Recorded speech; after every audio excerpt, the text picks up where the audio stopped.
Shane, we had a chance to check out this trailer for Knives Out 2, Glass Onion. We were talking about it a little bit on the channel here and there, mainly because Netflix has decided to put it into theaters, so it's going to have to wait 30 days afterwards to put it on a streaming app. So this is coming into theaters November 23rd, and then after that, it will come on to Netflix December 23rd. We had a chance to watch the first or new or whatever you're calling it. It was the first trailer I have seen for the movie, and we just checked it out before we started the show here, and my thoughts are that it looks a little fun. It reminds me a lot of the trailers for Knives Out 1, where I was just kind of like, this probably isn't for me. That being said, I would love Knives Out, but I love mystery movies. I'm a huge Clue fan of the original Clue. I love those whodunits kind of thing. And this felt like it was, as it was going, the trailer was going, I just felt like there was, such classic things that they were doing that happened in every whodunit that's ever happened, and it felt fun. It felt like a lot of fun. Also seeing Edward Norton and the guy that plays James Bond, I forget his name.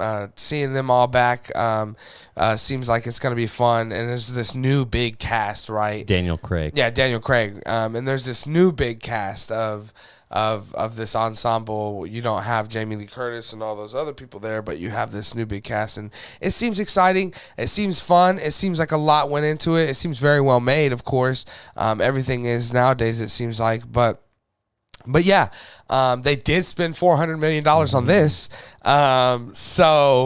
They do have the rights to one more film. So there will be like a third one, pending this one's doom, I assume, or non-doom, or pending its non-failure. But if this movie didn't do well, it'd kind of be hard to see them doing another one. In fact, another thing that I wanted to talk about on the show today, Shane, that I completely spaced out on was something James Cameron brought up, which was, hey, man, if Avatar 2 bombs, my plan is to make a third one and be done. Yeah. So instead of the 5 movie arc that he had planned, he would finish it with 3. I think it's hilarious that he is just so egocentric that he's like, hey, even if the second one bombs, I'm still making a third one. Right, it's still got to be a trilogy. It's got to finish the story. Yeah. It's my story. Yeah. Right. Very, very interesting. But yeah. And so that you got to kind of question that again. If this one fails, do you continue to make a third one? I guess, right? You already spent basically $200 million just for the fucking rights to do it. So it'd be pretty silly not to, unless you were able to sell those rights to someone else and maybe get some of your value back. Maybe worth it, but I imagine this movie does well. It's going to come out right around Christmas, literally right around Christmas, 2 days before. It'll be in that time slot where everyone's at home, relaxing, off work, out of school. It can be kind of a family. I don't think this is like an R-rated type of thing, so you could watch it with your kids and your family. And again, you kind of get a big involvement with everyone trying to figure out who done it and what's going on. And I think this will do well audience-wise for sure. Critically, it'll probably do well because, again, they love Rian Johnson's films. Even, the Star Wars movie he made that I hate so much, the critics love that movie. So I imagine this does well. I would definitely for sure be checking this out day one. As soon as it's available on the 23rd, I'll be sitting around here thinking about Christmas, and I'll just want to put it on and have something to watch and talk about it here on the channel. Shane, you're hearing all this information. You've seen the trailer that we just watched this morning. Tell us your thoughts. What are you thinking? I'm actually, the trailer kind of got me a little bit more excited to see the movie. I saw the first one. I saw it on Netflix, so I waited. I imagine I will do the same thing for this one. It seems pretty cool. I like the fact that it's completely self-contained, that you don't need to know anything coming into this. Like you said, whole new group of characters. Yep. Obviously that's a cool setup too, because when you bring back it for a third movie, if this does well, then again, you can bring a whole new group of A-list celebrities and some murder mystery. I like the genre. I don't see this doing well. It's 2 weeks after Wakanda Forever. It's around the holidays. People are going to be like me, where it's like, well, if I just wait a month, I can watch it on Netflix for free.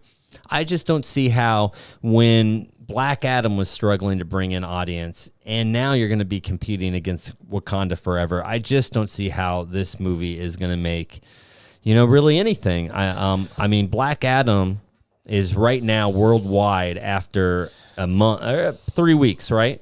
Yeah. It's at 300 and yeah, it hasn't even made its money back. Yeah, so yeah, and we'll talk about that a little bit later, but Wakanda Forever is going to roll through this. And so now they're asking, hey, let's make way more in Black Adam in just about that stretch of time, in 4 weeks. Yeah, right. I just don't see that happening. So how are they going to base this on being successful or not? Is it going to be just on box office returns? Is it going to be somehow they have an algorithm to know how many people click on it when it comes to Netflix on December 23rd? Well, it's like something I told you too, that I seen a famous film critic saying was that if this does do well, that we'll see a shift for the whole industry, because all these other streamers are going to start going, and Netflix are going to go, well, shit, we can't just do it with Knives Out. We made $400 million in 3 weeks, so we're going to have to put now this and this and that. And if you do, you could really see a big, a lot more revenue for the theaters, a lot more movies coming in, a lot of these big movies that are big IPs that Netflix would just slam on their thing. You now at least have it in a month and a theater. That's going to boost the box office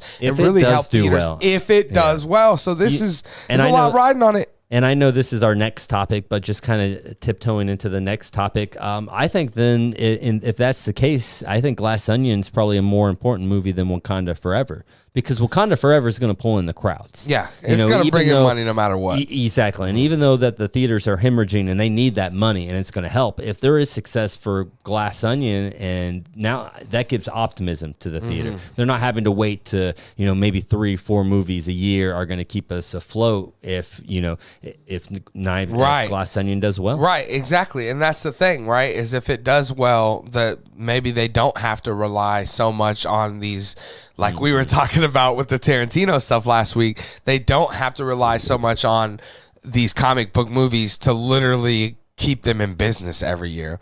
And I think that would be huge. So yeah, there's kind of a lot riding on Knives Out. And so I have high hopes for it. I think it does well. I mean, box office wise, it's not going to be there for but a month. So I see this doing a couple $100 million. The first one was pretty successful. I don't remember what it was, but I think it was over $400 million, which is pretty good. Too bad for Black Adam, because once Wakanda Forever comes here, and again, we'll talk a little bit more about this here in a minute, but once it gets here, whatever Black Adam is made now, whatever you said that number was, Shane, you can pretty much pencil in that that's what it's made, because it's not going to make too much more beyond that once this happens, and then we'll just keep rolling, right? Because we'll have Knives Out 2, then we'll have Avatar 2, and so everything's just gonna kind of get steamrolled as we go. But guys, let us know down in the comment section below, what are your guys' thoughts on the new trailer, or this trailer for Knives Out 2 Glass Onion? Are you guys excited for this? Would you go out? I'm very curious. Would you go out in theaters to see this, or are you more like me and Shane, we'll wait 30 days, right? Because back in the day, right, Shane, when it was 6 months that we would maybe have to wait for one of these movies to come out, then it was kind of like, we gotta it gave you a reason. Right, absolutely. Right. But now 30 days, yeah. It'll be here by the time I don't even realize it. It'll just, here it is. And so, we were talking about Avatar briefly. How long was Avatar in the theaters? Like 9-10 months. No kidding. It gave everyone a chance, and you wonder why it's $1 billion movie. Well, that's because almost 3. There you go. Yeah. It gave everybody an opportunity to see it 12 times. For sure. Yeah. But guys, definitely let us know down in the comment section below your thoughts on all this stuff with Knives Out 2 and your interest for it. But yeah,